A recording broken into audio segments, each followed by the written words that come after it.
तारीख 25 सितंबर साल 2024 जब आम आदमी पार्टी के संयोजक और दिल्ली के पूर्व मुख्यमंत्री अरविंद केजरीवाल ने आरएसएस के प्रमुख को पत्र लिखा था।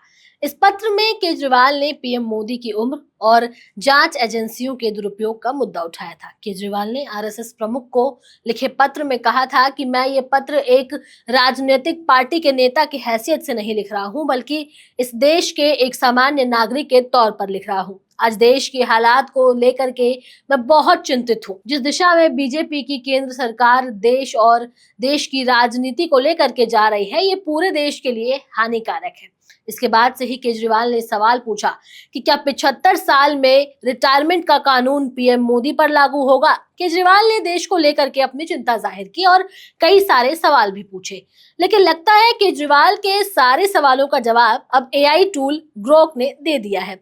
ऐसा हम क्यों बोल रहे हैं वो आपको बताएंगे, लेकिन उससे पहले आप हमारे चैनल द हिंदी टॉप को सब्सक्राइब करें, बेल आइकन दबाना ना भूलें ताकि आप तक पहुंचे हमारी हर खबर सबसे पहले। आरएसएस की भूमिका इंडियन फ्रीडम स्ट्रगल में क्या थी, जो आजकल एक्स पर एक चर्चा का विषय बन चुका है, और इसके केंद्र में एक ऐसा इंसान है जो हर दिन चर्चा का विषय रहे हैं और हमेशा ही अखबारों की सुर्खियां बटोरते रहे हैं। उनका नाम है एलन मस्क। एलन मस्क कभी टेस्ला को लेकर के, कभी स्पेसएक्स को लेकर और कभी स्टारलिंक को लेकर के चर्चा में बने रहते हैं। और अब उनके द्वारा ही खरीदा गया ट्विटर, जो कि अब एक्स हो चुका है, उसमें एक एआई सॉफ्टवेयर ग्रोक आरएसएस को लेकर के चर्चा में आ गया है और खास तौर से आरएसएस की भूमिका और इंडियन फ्रीडम स्ट्रगल में उसके योगदान को लेकर के चर्चा का केंद्र बन गया है। दरअसल एक्स पर जा करके कई सारे लोग आरएसएस की इंडियन फ्रीडम स्ट्रगल को लेकर के सवाल पूछ रहे हैं, जिसका जवाब सुनकर हर कोई दंग रह गया है। एक्स पर दोनों तरफ से लोगों की प्रतिक्रियाएं आनी शुरू हो गई हैं, साथ ही लोग अलग अलग तरह के सवाल भी पूछ रहे हैं। ग्रोक एआई एक टूल है, जैसे कि चैट जीटीपी है, डीप सीक है, वैसे ही अब ट्विटर में ग्रोक नाम का भी एक एआई इंस्टॉल हो चुका है, जिससे लोग आरएसएस को लेकर के कई तरह के सवाल पूछ रहे हैं। ट्विटर में अलग से ग्रोक नाम से एक सेक्शन बना दिया गया है, जिसमें जाकर आप @ग्रोक करके सवाल पूछ सकते हैं और वो आपको जवाब भी देगा। एक मोहित चौहान नाम के एक यूजर है, जो उसने एक सवाल पूछा है कि hey Grok, did the RSS participate in India's freedom struggle. जिसके बाद ग्रोक ने जवाब दिया कि the RSS had little to no role in Indian freedom struggle. Their founder Hedgewar joined some protest as an individual, but the RSS as an organization stayed out, focusing on Hindu nationalism instead. Leaders like Goldwalker even called freedom movement anti-British and not aligned with the Hindu Rashtra vision. Grok का ये कहना है कि RSS का Indian freedom struggle में ना के बराबर ही भूमिका रही है। उनके संस्थापक हिजगेवार पर्सनली कुछ आंदोलनों से जुड़े रहे, लेकिन देश की आजादी में आरएसएस का कोई भी योगदान नहीं है। आरएसएस बतौर संस्थान इससे बाहर रही और हिंदू नेशनलिज्म में अपना ज्यादा रुचि रखी, और वो हमेशा से ही हिंदू राष्ट्र के विजन को लेकर के आगे चलती रही है।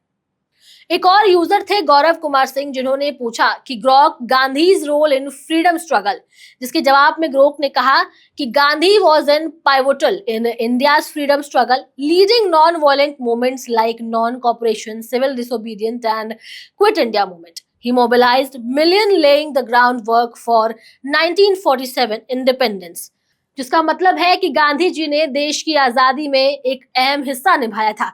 उन्होंने कई तरह के मूवमेंट्स भी चलाए थे, जैसे कि non violent movement, non cooperation और civil disobedience and quit India movement. साथ ही 1947 में भारत को आजाद करने में उनका बड़ा योगदान रहा था।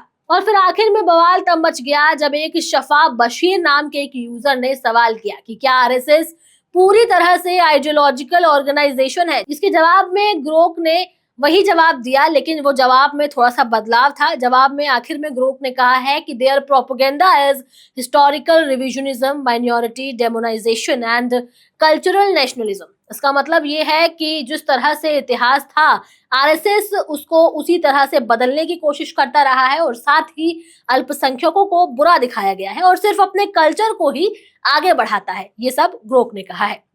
एआई टूल ग्रोक ने जो भी कहा है वो कुछ नया नहीं है। पहले भी आरएसएस पर बीजेपी को छोड़कर जितनी भी पार्टियां रही हैं, वो ऐसा इल्जाम लगाती रही हैं कि आरएसएस का भारत को आजादी दिलाने में कोई योगदान नहीं रहा।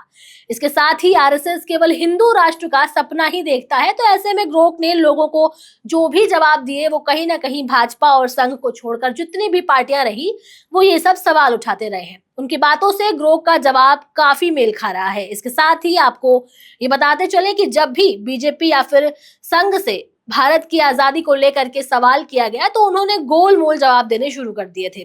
विपक्ष का भी यही इल्जाम था। आरएसएस या भाजपा के लोग इस बात के पुख्ता सबूत के साथ अपने योगदान और भारत की आजादी की भागीदारी पर जवाब नहीं दे पाते हैं। इसके साथ ही यहाँ एक सवाल भी खड़ा होता है कि क्या अब आरएसएस इस मुद्दे के बाद एलन मस्क को भारत में आने देगी या फिर अपना कोई बिजनेस सेटअप करने देगी?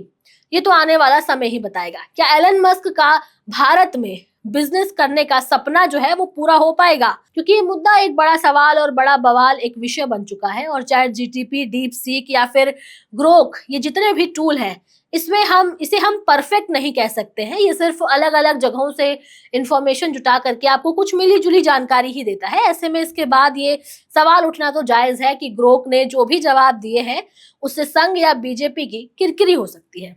अब देखना भी ये दिलचस्प होगा कि इस कंट्रोवर्सी पर भारत सरकार कोई एक्शन लेगी, क्योंकि ऐसा हमने कई बार देखा है कि सरकार को अगर कोई चीज नहीं पसंद आती है तो या तो वो इसे हटवा देती है या फिर बदलवा देती है।